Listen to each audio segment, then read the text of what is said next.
All right, strap in, everyone. Today it's James Baldwin, The Fire next time. We're going deep. Ooh, powerful stuff. Yeah, we're talking excerpts here. It's like part letter, part societal takedown, really brutal look at race in America, like early 1960s. And you know what's crazy? Right. It's like scarily relevant, even now, Yeah, it's kind of freaky how much hasn't changed. For real. So our mission, if you want to call it that, uncovering Baldwin's core message. Right. We're talking race, religion, identity, and that, like, desperate need for change he keeps hammering on. It's like we're going right into his head, and Yeah. by doing that, we're seeing the heart of America's struggle with all this. Exactly. So let's start at the beginning, shall we? Baldwin's childhood. Harlem, you've got poverty, crime, racism just bearing down on everything. Oof, yeah. Imagine growing up in that pressure cooker. Intense. No kidding. Yeah. And it's in this environment that, for young Baldwin, the church becomes his, like, safe space. It's interesting, though, right? Because the church for him is this double-edged sword. How so? I mean, church, it's all about love, right? Supposedly. But Baldwin talks about this incident. His own father slaps him just for saying his friend is Jewish. Wow. Internalized racism in the one place meant to be a refuge. Makes you think, right? Like, what kind of comfort can you find in a system that might be, part of the problem? That's a heavy realization. It's like finding out the ground you're standing on is, like, total unstable. Exactly. So how does Baldwin deal with that, with realizing the church isn't what he thought it was? It's a journey. He starts reading like crazy, Dostoevsky especially, and this kicks off this intellectual awakening for him. He's questioning the Bible itself. Where'd it come from? What's it really saying? And then the church, how they're living it out, it just doesn't add up. Pure hypocrisy. So this isn't just some teenage rebellion, right? It's deeper than that. Oh, way deeper. It mirrors what was happening all over in the 60s. People challenging the powers that be, and not just in religion. Everything was getting questioned, and Baldwin's right there in the thick of it. His struggle becomes like a symbol of this bigger upheaval. Exactly. And it forces him out of that church bubble, right?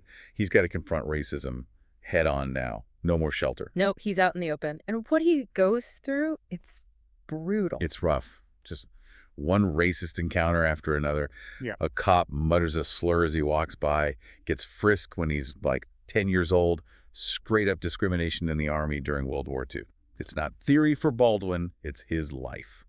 And all those experiences, they lead him to this, like, chilling conclusion. It's not the evil people who wreck things, it's the spineless ones. The ones who just stand by and let it happen. Yeah. And it makes you look in the mirror, doesn't it? It does. It makes you think, am I one of those people? Yeah. Am I just letting this stuff slide? Right.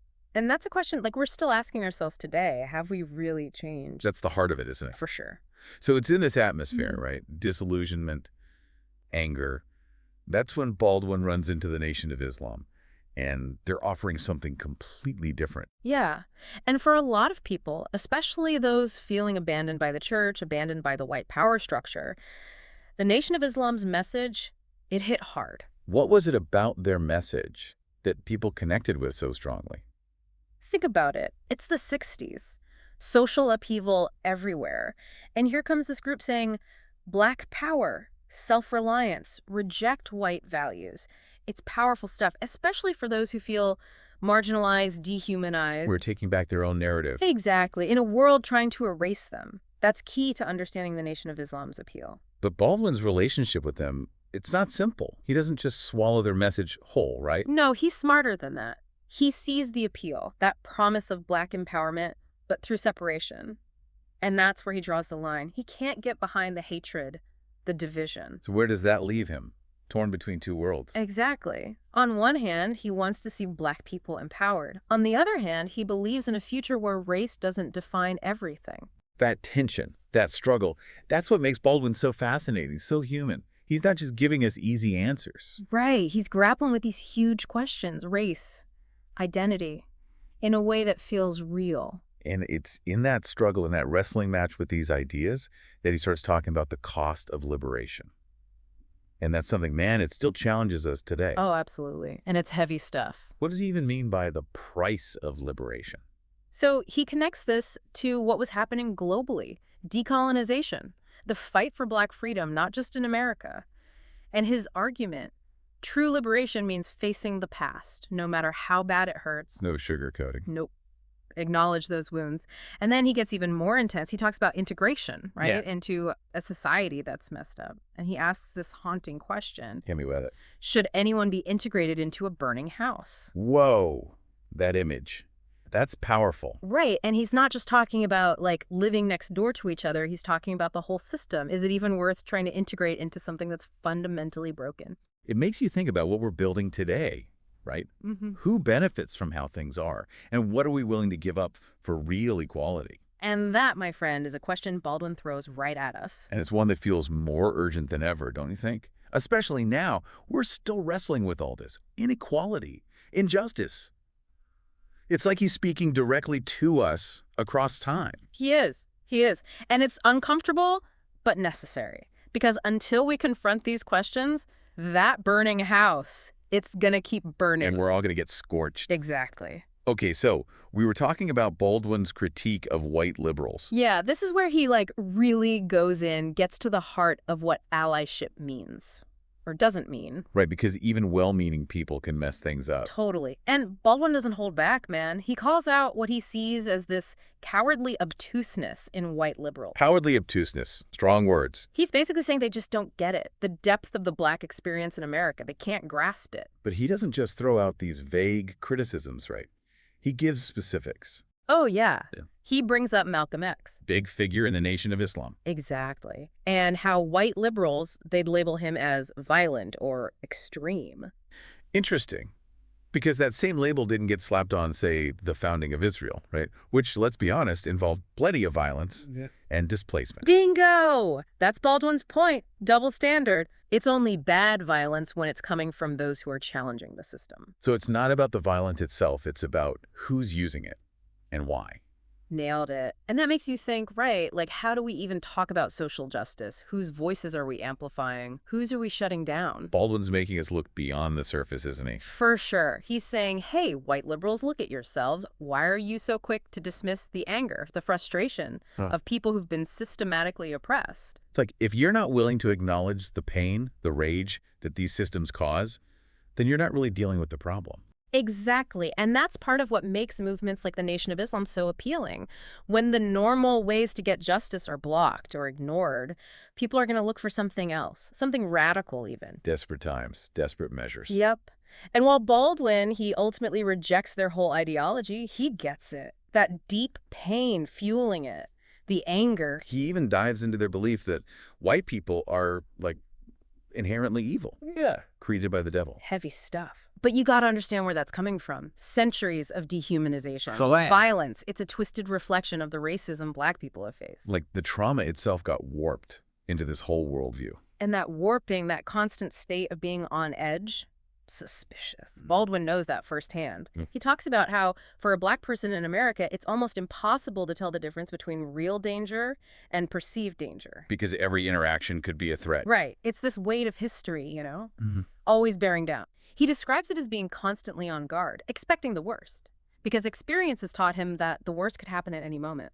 He talks about how, in his mind, all doormen, all policemen, they become the same. He can't afford to assume they're good guys. Their risk is too high. It's a survival tactic. What a tragic one, right?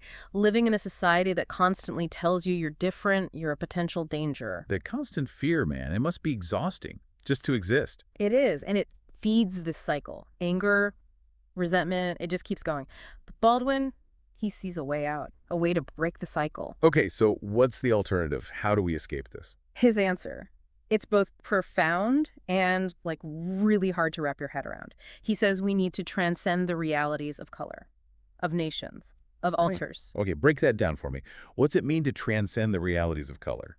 He's calling for a complete shift in how we see things. We have to move past the idea that race defines us, see each other as human first. And that means tearing down all these categories that have been used to justify oppression for, like, forever. That's a tall order. I mean, race is woven into everything, right? Society, institutions, it's even in how we think. It is. But Baldwin's saying it's essential. If we ever want to heal from the past, if we want to build a future where everyone's treated fairly, it's got to happen. So this isn't just about individual change. It's about changing the whole system, everything. Exactly. He's challenging the very core of what America is. He calls the American dream a nightmare. Strong words. We're saying Look at the ugly parts of our history, the stuff we don't want to talk about. Like slavery. Yep. America's never truly dealt with that legacy, how it still impacts Black people today. We're trying to build a future on a shaky foundation. Exactly. And that's where Baldwin sees the Black experience in America as like a key, not just for Black people, but for everyone. He's saying Black people have this unique perspective Right. because of their history. Right. This deep understanding of what it means to be human, something white America desperately needs. The people who've been marginalized, oppressed, they might actually hold the answers. That's the idea. And it challenges us to rethink everything. Who has power? Who has something to teach? Who has something to learn? And Baldwin, he gets into those power dynamics. How white people, they cling to this idea of power, even as it's slipping away. And that clinging, that's what's destroying them. It blinds them to reality, to the humanity of those they see as less than. They're stuck in the past, afraid to let go. And he contrasts that with the true power he sees in Black people. They've had to develop strength, resilience, in the face of incredible hardship. A different kind of power. Absolutely. Not about domination. It's about survival, adaptation, compassion. And that's what America needs, he says, if it wants to move forward, to heal. It's like the path to real power is through vulnerability, through recognizing our shared humanity. He's saying it's not just about ending racism, it's about changing our values, moving away from fear and division toward love, compassion. It's a big ask, you know, Yeah. especially in a world that feels so dark sometimes. It is. But Baldwin believes it's possible to change, to renew, to build a better world. But it's gonna be hard. He's not offering any easy solutions. Nope. He's saying we gotta be willing to sacrifice, to take risks. And he leaves us with this image from a spiritual. God gave Noah the rainbow sign, no more water, the fire next time. Heavy, right? It's a call to action. Like, what are we gonna do? We're at a crossroads. Yeah. And the choices we make now, they're gonna determine everything. It's like he's saying, wake up, time to decide. Choose wisely. Exactly. Choose love. Choose justice. Is the fire's coming. It is. And it's up to us to make sure it doesn't burn everything down. It's a heavy responsibility. And I think that's the core of Baldwin's message, right?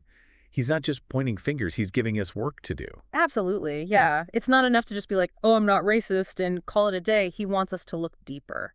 How do these systems actually work? How are we, even without realizing it, maybe part of the problem? And, you know, we talked about Black love earlier, how Baldwin saw it as this force, this strength against all that. Yeah. But we also talked about, you know, not romanticizing it too much, not forgetting the struggles, the issues within the Black community itself. Right. And I bet Baldwin would agree with that. He celebrates it, Black love, but he's also honest about how relationships are.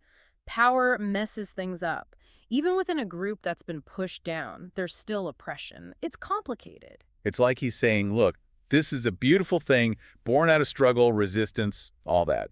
But let's not pretend it's perfect. Exactly. It's about seeing the whole picture, good and bad. And that's where his whole critique of innocence comes in, right?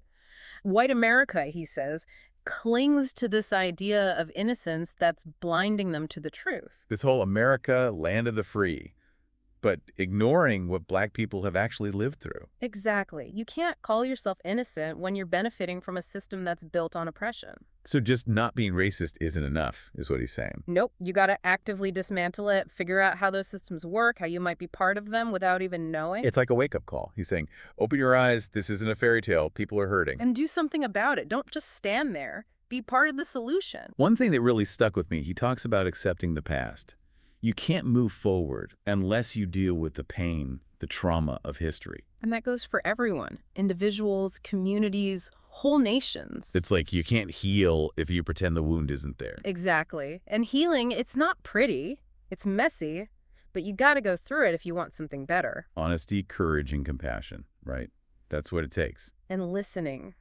Really listening to those who've been pushed aside, silenced.